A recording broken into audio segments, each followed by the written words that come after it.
Welcome to Next Gen Mentoring Forum. The Next Gen Mentoring Forum series is to empower, educate those who are interested or already in the financial planning industry. At each forum, an expert will discuss topics in the field of financial planning with the purpose of inspiring critical thoughts and discussion. In today's session, I will interview Dr. Ekta Kumar on how to counsel clients without shaming them. My name is Dr. Chia-Li Chien. I am an assistant professor and director of the financial planning program at California Lutheran University. I maintain an active financial planning practice specializing in succession program management at Value Growth Institute. I've authored 3 award-winning books, most recent peer-reviewed research book published by Palgrave Macmillan entitled Enhancing Retirement Success Rates in the United States. Next Gen Mentoring Forum is sponsored by California Lutheran University School of Management Financial Planning Program. We offer MBA in financial planning that helps financial advisors pursue a leadership position to grow their financial planning practice by developing advanced financial planning skill and effective client communication and counseling, as well as streamline the practice management. Today, I have the honor to interview Dr. Ekta Kumar. Dr. Kumar is a licensed clinical psychologist. You have to excuse my pronunciation here, who received a doctoral in clinical psychology from University of Indianapolis. At the University of Indianapolis, Dr. Kumar was a diverse fellow and served on Diversity Advisory Board for the School of Psychological Science. Dr. Kumar has developed workshops, continuing education program related to diversity, trauma, clinical practice for students, staff, faculty, and clinicians in Indiana and California recently. Dr. Kumar was the director for community counseling service right here at California Lutheran University, and is now a director of diversity and inclusion initiatives for the Department of Psychiatry at University of Southern California. She is also an assistant professor in the Department of Psychiatry and provides college students at University of Southern California with therapy services. In her private practice, she specialized in working with LGBTQIA+ individuals and POC. Dr. Kumar has a variety of training and experience of providing therapy, outreach, prevention programming, and facilitation of difficult dialogue relating to trauma and diversity. Finally, Dr. Kumar has presented at various national conferences and is published in Journal of Multicultural Counseling and Development. So welcome, Dr. Kumar. It's been a while since I last saw you. Yeah, thank you so much for the introduction. And thank you so much for doing this. I've always, I think the very first time when I met you, we got into a conversation about shaming. And at times when I was working with clients early on in my career, I noticing that sometimes clients cry in my meetings. And for a while, a lot of my colleagues actually laugh at me. They're like, you make your client cry. So before we get into much of the discussion today, can you briefly tell us what is shaming before we get into a discussion about it? Sure. You know, I think sometimes generally we use the words like guilt and shame very interchangeably, and yet they're really distinct. You know, when there's a feeling of guilt, you know, it's something usually behavioral, it's constructive, it helps people change habits that they would like to. So, for example, if a financial planning client says something like, you know, I really shouldn't have spent so much on shopping, you know, it's a behavior they're noticing it's something they wanted to change. But whereas with shame, it takes a very different element. There's usually a judgment about the individual's personhood. Um, and when we go into this place of shame, it's very paralyzing. It's hard to make change when you feel, overwhelmed by that emotion. So, for an example of that, might be someone, an indicator of shame might be when they're making comments about themselves, such as like, I'm terrible. I'm terrible about finances. I'm no good. I'm no good at this. Those statements that are more indicative of shame than guilt. And most of us, like I mentioned, we get stuck in that place when we are sitting in our shame.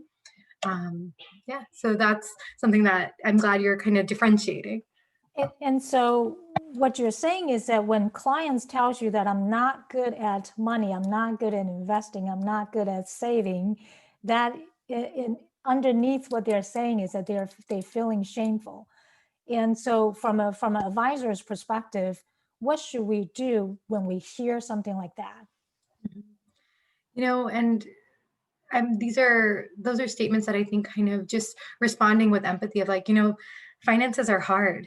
We're talking about something really difficult that we're raised not to talk about. So this stuff is difficult for most people, but it's something that we can work on together. you know a lot of times, I'm in more of the therapy realm, and so this comes up in different ways for people, and I try to point out those moments of where sometimes it's a skill rather than a character flaw. So this is something that we could work on together. This is something that we can shift rather than you're just not good at something and that's just how it is, so not buying into that. Okay, so I'm glad to hear that your definition of shaming is basically a judgment as part of it. But when we hear something from clients talking about they're not good at certain things, we should have the empathies for that. Now, I wanted to kind of ask something quite interesting where it may not show in a virtual environment, but when you are meeting with clients in person, sometimes our body language could potentially also shaming our clients. What should we do to not do something like that? Maybe we just didn't know that we're doing that. hmm Well, I think one of the beauties of the virtual environment is we can see ourselves now, right? So that's something that That's is true. actually helpful. And I appreciate what you're bringing up of so much of what we say is nonverbal. And so, when you're noticing you're feeling frustrated or you're starting to check out and maybe looking at your phone, looking at other things, perhaps you just had a really busy day, and yet to a client, it can appear very differently, in a virtual situation. There's so many more distractions now that we're doing, everything virtually. But I think kind of to the point of like watching your body language of like, are you sitting back, crossing your arms, or are you trying to kind of make sure you're as best as you can, making eye contact with them, nodding, and doing all of those nonverbals that we would easily pick up on, that we almost in some ways have to exaggerate a little bit when we're in this virtual environment. Oh, that's interesting. So we almost have to exaggerate a little bit in the virtual environment so clients actually can see it clearly, I guess. Yeah. Now, so one of the things that I picked up when you were talking about judgment, and I wanted to kind of circle back on that because oftentimes not necessarily our verbal or physical kind of movement could present judging. Um, so from an advisor's perspective, what can we do to avoid things like that to kind of reveal that we're judging, even though we're not trying to? So is your question kind of how do you manage those like nonverbals? Right. Yeah. Nonverbals, yes. I think one of the pieces that's really critical is um, what leads to a lot of these things is sometimes our own biases, right? That we have about certain individuals or certain behaviors. And, I think a lot of times when people come into spaces and they say like I have no biases, like I'm super accepting of everything, that's just not true. As humans, every single one of us has biases, and when we try to ignore those or pretend that they don't exist, we can't do anything about them at that point. So being able to kind of sit back with ourselves, if you have a really frustrating session with a client, like sitting back and thinking about that, reflecting, what was that about this situation that was really tough for me? What came up for me? Were there any of my own biases at play here? And when we're able to actually identify those and not pretend that they don't exist, then we can actually say, okay, I'm going to consciously make sure I'm not doing that. And how do I seek out, individuals or people of different experiences than myself? So I'm actively working against those biases that come out in those nonverbals, but also sometimes more overtly in statements that are made to clients as well. And so one of the example I can think of, as maybe this is a joke, but years ago when my mother-in-law was asking me opinion about Social Security, and of course, you're in the field, you always encourage clients to delay taking your Social Security for whatever the reason. There are tons and tons of benefits. But what I realized that at the time, I was more of telling her, which is a bias, right? It's a bias on my end that we think people should always take Social Security at either full retirement age, later on, so you can benefit from the dollar amount. So that was a bias first. Then I felt like my mother-in-law, I couldn't convince her. I couldn't convince her to actually do what is right for her.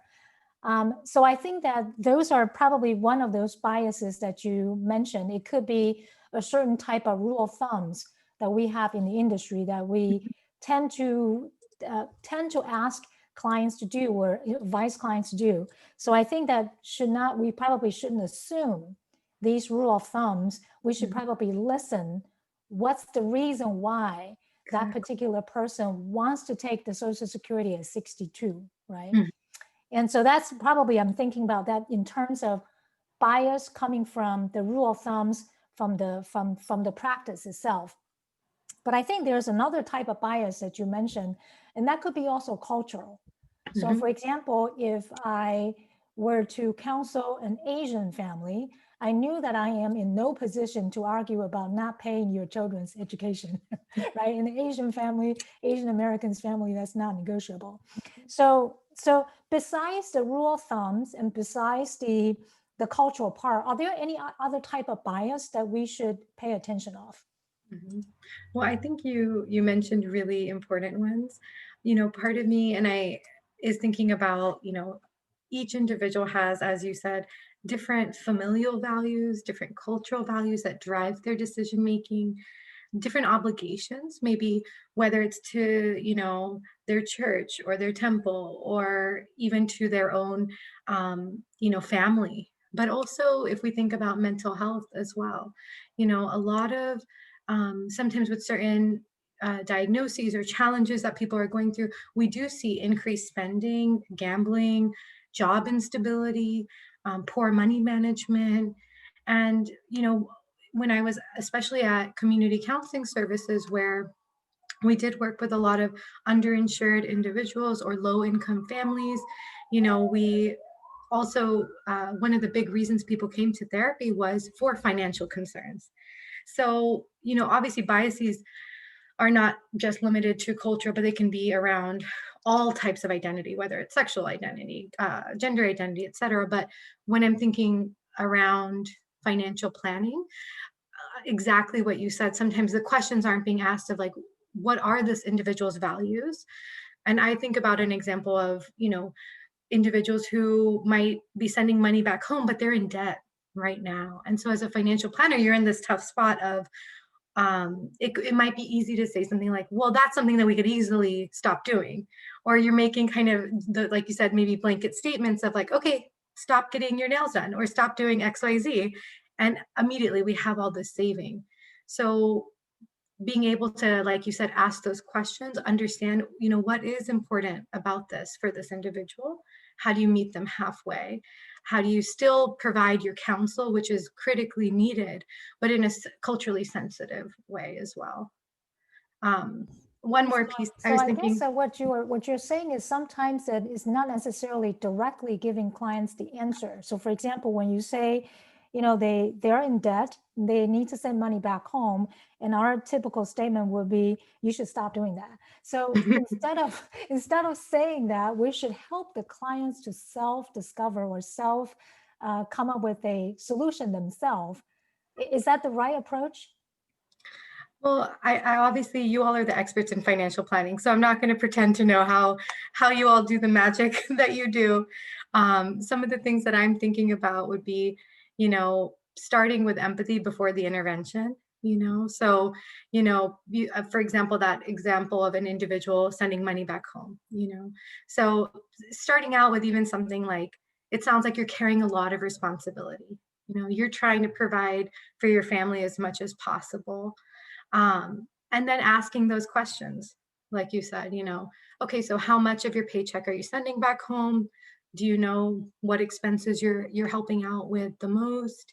Um, I really encourage people, not even in therapy, I avoid using a why question, even though it might be completely innocuous. It has a different feel when you're on the receiving end.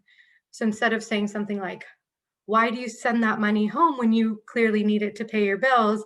Saying, what makes you prioritize sending this home rather than paying this debt that you have here?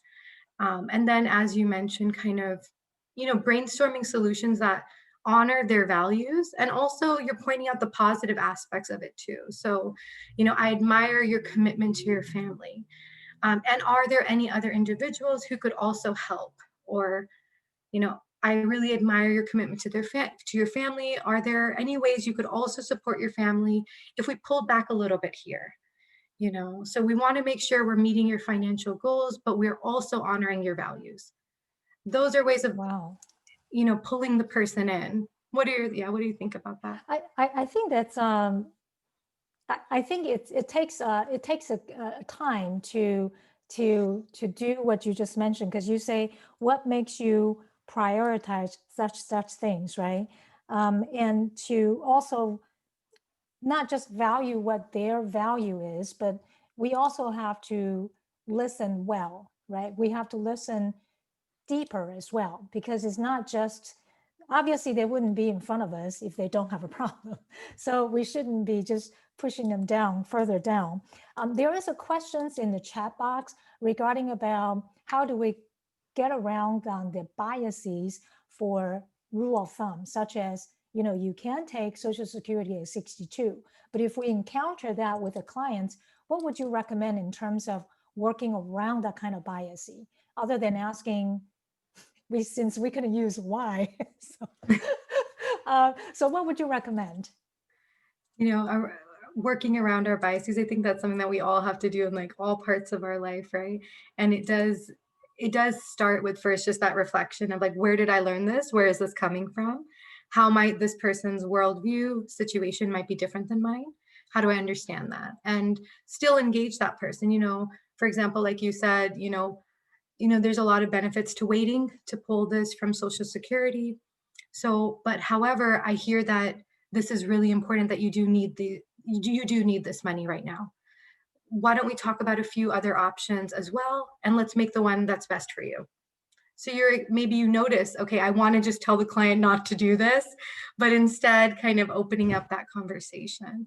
So you basically not only acknowledging that what they just said, but then not necessarily jump right into a conclusion, but let the clients, well, listen, basically ask additional questions. So in my mother-in-law situation, Mhm. after I learned that I didn't do a very good job of convincing her, I learned later that I cannot convince anybody anyway, that the reason that she wants to take Social Security at 62 was because she had already retired, and that money would have supplement her for medical insurance.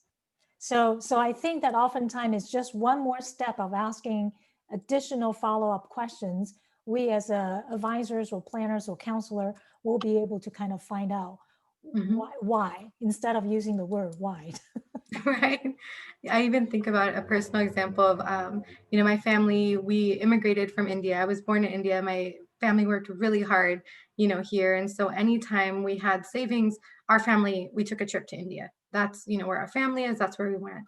But as I got older here, I felt like I haven't seen the world. I was in grad school for way too long, so much student debt. And, I remember talking to my father of like, I want to take this trip to Spain. And for him, it was just mind boggling. Like, you have this much in student debt and you're thinking about going to Spain? Like, are you crazy? Like, this is what you do in the end of your life when you have savings. And again, it's sometimes just that mismatch of values. And recognizing like I'm going to be paying this debt off for years. And yet I haven't seen any of the world. And that's something I really value. And I think about a financial planner in a similar situation, thinking like, what are you doing right now? But being able to ask that question of like, it seems like travel is really important to you. Talk to me about that. What are some of your goals around that? Let's see how we can find a good middle ground for you. That So would be I learned that you use that word a lot, middle ground. So I'm going to start using that going forward. So one of the other questions that I have is, what can we do to avoid unintentionally doing that to clients? And sometimes I don't know about it until people tell me, but a lot of people are very polite. They will never tell me. So how would I know if I unintentionally shaming clients? Mhm. That's a hard question. I would love to hear from people who are, viewing in as well of those times where it was a little unclear. I'm thinking, of situations where your client stops engaging, they stop coming. Of course that can be for a variety of reasons. So I don't want you to think every time it's because there was shame. Right, right. But it could be something. They seem checked out during the appointment. You feel like you keep hitting a dead end, you're working harder than they are in that session, something's going on.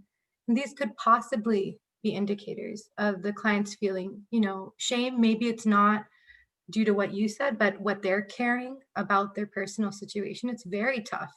Sometimes when we do something day in and day out, for example, with you all, you're talking about money all day, but most people never talk about money. And I think about the same thing in therapy. I'm so used to talking about emotions, but most people are not doing that for 50 minutes, every week. And so just remembering those pieces, but or if you also notice you're saying statements that like, that's not important to be spending on, or you're making those blanket statements, those could be other signs that maybe, some shame is coming across. Or monitoring your own discomfort. Are you feeling uncomfortable working with certain clients, or you're feeling extra frustrated at the end of certain sessions? I don't think that's something you should ignore. It's something that means, okay, there needs to be some more reflection. Interesting. So it's not just necessarily what we say. We also have to self-monitor our own reflection from what the clients are telling us, and that's very interesting. Um, I have an interesting questions, but I'm not sure if it's related to this. So I heard the word um, "be vulnerable," and um, and I'm trying to figure out, was that have anything to do with shaming, or is it something completely different?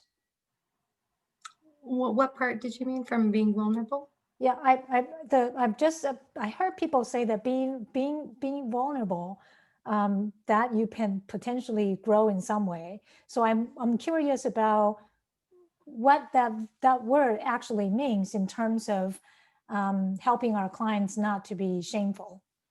Or I don't know if that make any sense. I'm not sure I'm fully following you on the question, but part of me is thinking, um, just I'm wondering if some vulnerability might be, and as far as like, even the financial advisor recognizing and saying those things of like, I've struggled with this stuff too. This is hard, but we're going to work together and sort this out. And that's you showing your vulnerability of like, I didn't know Ah, all I of this see. coming into Okay. it, but I'm not sure if that's what you were I referring think to. so. I think that, being vulnerable of sharing with clients that I too have difficulty of making decisions, let's say Social Security. And I think that that's helpful. That kind of put us in front of the clients that we are human too. We're not Mhm, robot just to talk about money all day long, but we mhm, understand what you're going through in terms of emotions, and sure, there are so many different activities that we all have to face, and it certainly will impact decisions coming out of people. Yeah. And So, even, so thank you. Mhm. well, even one of our participants, Lynn, I really appreciate what you shared of not saving earlier, because of your own experiences, with your mom, and Right. that being something to be able to, and I don't know with your profession, would that be appropriate to share, but being able to say something, I also started saving really late in my life, but it's never too late for us to start talking about this. That's a little bit of your own vulnerability that helps, bring the client into. I like that. So really just to shed some light about, we also have something in common as well. Even though we are in the position to help you, but we also have experience that could also help you get wherever that you like to go to. Yeah. So thank you for that. So what can we do in terms of encouraging clients to talk, but not shaming them? What I mean by that is, we certainly don't want to be the one talking all the time in the meeting. We want the clients to talk. But what should we do in terms of helping clients to feel easy to share information with us without us kind of judging them or shaming them in some way? Yeah. I feel like a lot of this is what we've talked about as far as, really making sure you're being empathic, explicitly so. Even the things that you don't fully understand why they're doing them, trying to think about, okay, what are the positives of where this is coming from them? So, for example, a client who maybe they spend a lot of money on shoes, but they're trying to save for a certain life goal, being able to say, like, it seems like this is something you really love, you're really passionate about this, tell me about that. Okay, how do you also have this goal, this financial goal, you know so kind of pointing those things out, leading with empathy, asking questions, brainstorming with them. And then, there's some of the basics too that we were talking about with those nonverbals of, using a neutral tone, monitoring your facial expressions, actively listening and engaging with them and understanding their worldview, and being thoughtful of your language as well when you're asking these questions that can be really tough for people where they might feel that they are being judged. And one thing I think about too is like being sensitive to the client's version of, their self-care. That looks different for everybody. And so just being sensitive that just because it's not something that maybe you would necessarily do, trying to understand, their perspective. So you mentioned something quite interesting, that is asking them questions that will not lead them to being too sensitive on certain areas. So my question is it possible for advisors, planners, or counselor to have a list of questions to ask? So if I come in prepared with a list of questions that I know for sure I'm not going to ask stupid questions, will that be helpful? What do you mean? What kind of questions might be on that list? For example, like, you mentioned several times where, tell me more about that, right? Or, um, or something like finding a reason behind why are they, for example, you mentioned about someone who needs to get the nail done. And years ago, I had a low-income family I was working on a pro bono side. That was precisely what I said to her. And now I realize that I say the wrong thing. That she told me that she must have her nail done, and I say, how much will that cost you? She Yeah. said $40. And I asked her, how many times do you do that in a month? And she said, I do that every week. So I thought, wow, that's from my perspective, since I don't get nail done, and I really didn't understand why she needs to get that done. If you take 40 times 4, that's $160 save. So in my logical mind, I'm Yeah. thinking that. But what I said to her was, what if you do nails yourself versus just not doing it? She Mhm. couldn't answer me. She felt like going to have her nail done is showing a sign of her social status. Yeah. It's a social status for her, letting people know that I can afford to get my nails done. But the fact that I'm telling her to do it herself It's Mhm. almost downgrading her in some way. So Mhm. my original questions to you is that, would it be possible for us to prepare a list of questions to facilitate meetings with clients to avoid these embarrassing things that I think about that. I don't even know why I say that before. No. I mean, I definitely I hear what you're saying, and I think these situations are so nuanced that in some ways coming up with a list, it's difficult because each client is gonna look so different. But I think in Right. some ways, keeping some of these things in mind of, you know, understanding. So this client said this thing, and there's actually nothing inherently wrong with what you said of like, could you do this at home? But maybe, instead when a client says that, saying, your nails do look really great. So talk to me kind of about what makes you do that weekly. Is this something that you do to take care of yourself? Asking that question first, and then engaging the client as far as, you know, okay, so I hear that this is important. Let's think about ways that we could still, have you do this, and also say, like, could it be possible to maybe every week and a half you get your nails done? Would that be doable? That because you've preceded it with some support and some recognition of why the client's doing it, it might be much easier to find that other next step. Interesting. So really what if I could describe what you just said to me, you're really just playing a negotiation, pretty much. You're trying to figure it out which way swing better in terms of helping clients um, change that behavior, if you will. And if the solution is something that client doesn't have a buy-in in, chances are they're not going to do anything about it anyway. And Right. they probably walk away very frustrating that this Or person is telling me to do A and B and C and D, which is impossible. yeah, or shut down, right? Because they Right. feel judged and misunderstood. And I think more than a negotiation of, maybe this isn't something that for them is the right choice, but maybe there's a Hmm. different part of their life where they're like, yeah, I could easily spend a little bit less on this, Hmm. So if we're not asking why it's important, what the value is for that person, we skip that whole step, you Right. know? Right. And well, and I also think about when we're talking about biases and identity, going into the workplace, a lot of times, just, people of color and, you know, there's so many different layers of identity where there is sometimes judgment. And, for one person who may not feel the need to look just so, and, for another person that is really important around their credibility and, like you said, status. And that's a reality, and it's a privilege not to have to think about some of those things.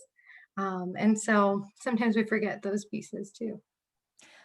So can I kind of switch gear of talking about, because we have been talking about spending, but we know that in US that people just don't save enough. On average, they're anywhere between 5 to 10% average savings. So how do we engage clients of talking about savings? Because oftentimes what I can see from a number perspective is because they either spend too much or they reallocated something to, like taking an exotic trip somewhere. They Mhm. felt like that's important, but at the same time, they're missing that opportunity of saving. So what can we do in terms of helping clients, not necessarily shaming them of, hey, you're not saving enough, because I remember years ago, my mom, and Asian Americans usually do that my mom doesn't believe that I save enough. So I said to her, she asked me, how much are you saving? And this is years ago. And I say I was saving about 20 to 25%. She's like, that is not enough. So Wow. instead of like my mom, I mean, obviously she's come for good intention. What can we do in terms of helping client, encouraging them saving? Mhm. Well, again, I absolutely agree. I think that is it's important, right? To be able to save. And and at the same time, you have to see, is that where the client's value is right now? It might not be. And so I think again, kind of asking some of those questions of, for a lot of people, savings is really supportive in case there's ever an emergency. How important is savings to you? what do you feel like is doable with regard to savings? And if the client is saying to you, that's not my priority right now, you know, I don't know if that should be something that is pushed, but rather saying it in a neutral way of like, for a lot of people, savings is a part of this discussion that we have around financial planning. Where does that land for you? Is that a priority for you right now? Which is very different than, savings is important. We need to do 10 to 15%, etc. And your example, oh my gosh, I feel like I've heard that so many times in my own life. Yeah, it's no different than my mom tells me years ago. She's like, "Honey, you look fat." It's like, "Thanks, mom." In This there. is not helpful. But I think that it's probably no different than how we express certain situation to clients. For example, we do these kind of analysis all the time for clients where we calculate whether or not you have enough to even retire. So you could potentially have a client in the office where they are either at 65 or they are at 70s or at 50s. When you see that number is not going to work, it is really, really difficult to, I mean, they can see the number too, but it's really hard to avoid shaming. That's what I'm saying, because clients actually see that number. They didn't feel good, so good, because there's always some rule of thumb percentage that you need to have something above, let's say 80%, that, simulation runs that above 80% and you'll be fine. But the clients see the number is not favorable. They immediately just kind of withdraw. So what can we do in terms of when we have numbers to share and the number is so obvious, what can we do to kind of ease the situation and help clients to do the right thing? Mhm. Well, I guess if there are some, benchmarks around savings, you know, it could be I think sometimes it's also just the words because part of you're sharing your expertise. You don't want to stop doing that. That's an important part why someone like you said is coming to you. So being able to say something, for example, like, typically um, we try to aim for this amount of savings. However, everyone's situation is really different. you know what would this be like for you? So acknowledging like these are benchmarks, you are giving that important feedback and knowledge of norms, and yet you're also acknowledging this is not the same case for everyone. One thing I was thinking of two examples, like one might be, for example, even just pretend you're talking about savings and if this person has a small amount of savings, if they put it in this type of account, they're going to accrue interest. There's some things that they could do easily to save more. But this individual has a fear of banks. They fear those institutions. They, are concerned around, some individuals might feel like, I'm undocumented, I don't want to be using these types of institutions, or there's economic or financial abuse from a partner. They don't want it in a savings account. It's highly unlikely this person is just going to outright tell you all of these things in your meeting, but you're going to maybe notice some hesitancy or some desire not to do some of these things. So just being kind of aware of those kind of different situations as well around savings. But that's a very interesting point where you're right. There are a lot of things that we don't necessarily discover within 4 or 5 meetings, and Yeah. we're not designed to meet them every single week, which is very unlikely.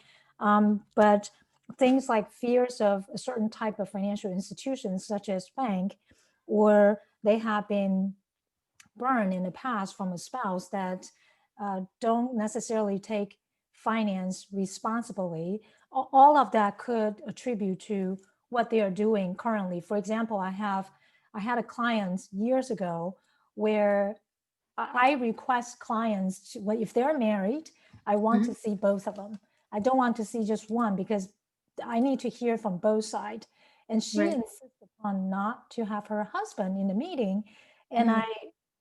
I wanted to find out why, but she eventually told me that the terminology she used was they are financially divorced. I was stunned at the moment, didn't know how to respond to it. And I asked her, what make you say financially divorced, what does it actually mean? So Mhm. she started to tell me about how abusive her spouse was, not physically, but from a financial side, that she no longer can take that kind of irresponsibility. So they live together. They have 3 children in the same house, but they have their finance Mhm. completely separated. But that takes a while to find out. You don't necessarily find that out in the very first meeting Right. in some way. Um, so what I was getting to was that there are certain situations we don't necessarily know until maybe several meetings afterwards. Are there things that you can share with us that can help us speed up discovering things like that? Yeah, I think it's difficult, but I think a lot of times having that good relationship where it is warm, it is empathic, it is non-judgmental as much as any of us as humans can be, right? That helps create a good environment where someone's going to share that. And at the same time, someone just might not feel comfortable. They might not feel safe, doing it. And that is okay. But I think about listening for those things that you just mentioned. This person was insistent on not meeting with their partner, taking that as a cue of like, okay, something might be going on here. So let me honor that, and it sounds like you did. Or you're looking through someone's finances and you're seeing some clear, holes, like you're thinking, where is this money going, again, so paying attention to those things and asking the client in a way that's non-judgmental, or even saying, you don't have to share the whole situation with me, just whatever you feel comfortable, but I'm noticing this, or I notice you really did not want to come with your spouse. I really want to honor that request. Can you talk to me to the extent you feel comfortable about that? Giving the person an opportunity to say, like, no, I don't want to share. But even inviting that can allow someone to feel a bit more comfortable. And I think that do come with certain skill sets. Not everybody has. And I do remember when I first came into the industry, I certainly don't have that kind of skill in terms of listening and inviting clients to share more. Years ago, I had a client that insisted upon not to bring his wife, Mhm.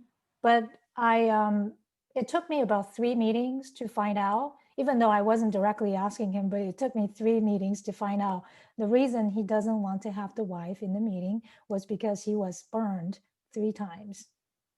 Basically, he was divorced 3 times before, and he really didn't have a good experience. He doesn't want to have the wife knowing how much he has and then turn into a victim, so to speak. So you're right. So a lot of time it may come in with how you listen, how you probe additional questions, and that additional questions that you probe has to be somewhat neutral, and ideally to be more inviting for them to self-discover more information.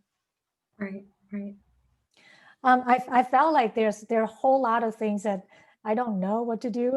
Maybe at some point we'll create a class for financial advisors in terms of from a psychology and counseling perspective, what should we talk about, what should we not talk about, and how to create that warm relationship, as you mentioned. That I think that most of the advisors that I know of, they always have a very deep relationship with their clients because that's the trust that they actually developed over time. It doesn't Mhm. happen the first meeting, it doesn't happen in the second meeting, but certainly it's going to go a very long way. And that's why oftentimes you don't necessarily see clients switching to a different advisors often, because it Yeah, takes years to develop that kind of deep understanding and relationship and trust over time. yeah. I Are agree. I there, if think, there's one advice that you can give financial planning professionals, what would that be? well, I was thinking about, the two times I've seen financial advisors, and they both were actually people I was friends with, and I knew they were in the industry. And it took me a long time to ask them, like, can we meet to talk about this, and I think I remember, even though these are my close friends, this is their profession. I'm a therapist. I'm used to talking about uncomfortable things. I had so much anxiety going into these meetings thinking, oh gosh, they're really going to judge me, and one of the things that they did the most was and I'm just so impressed with them now that I think about those interactions of just saying, hey, it's okay. This stuff is really difficult. And you're doing a lot of things right. Let's think about what we could be doing a little differently. But they took that time to kind of alleviate some anxiety. And I think just kind of the one advice I think I would think about financial advisors is acknowledging that this is really difficult stuff to talk about. Nobody's perfect at this, and yet you're here to support them. I think that can go a long way, especially when you do this day in and day out and you're used to it. And yet for someone else, it is really anxiety provoking. And you're right, for the most people, just by talking about numbers, not necessarily finance, could be a huge anxiety for a lot of people. So yeah, be conscious about that. And I like the fact that you mentioned you have to acknowledge that this is a difficult topics to talk about. And you're right, most of us are trying not to talk about money with other people, right? And supporting them. I think one of the key things you hit on is supporting your clients, acknowledging that this is a difficult situation to go through, it's this difficult conversation, but at the same time supporting what their goals, how they wanted to accomplish their goal.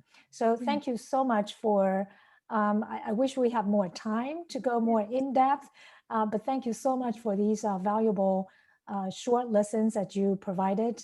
I really do appreciate it. So bear with me as I kind of close out the session.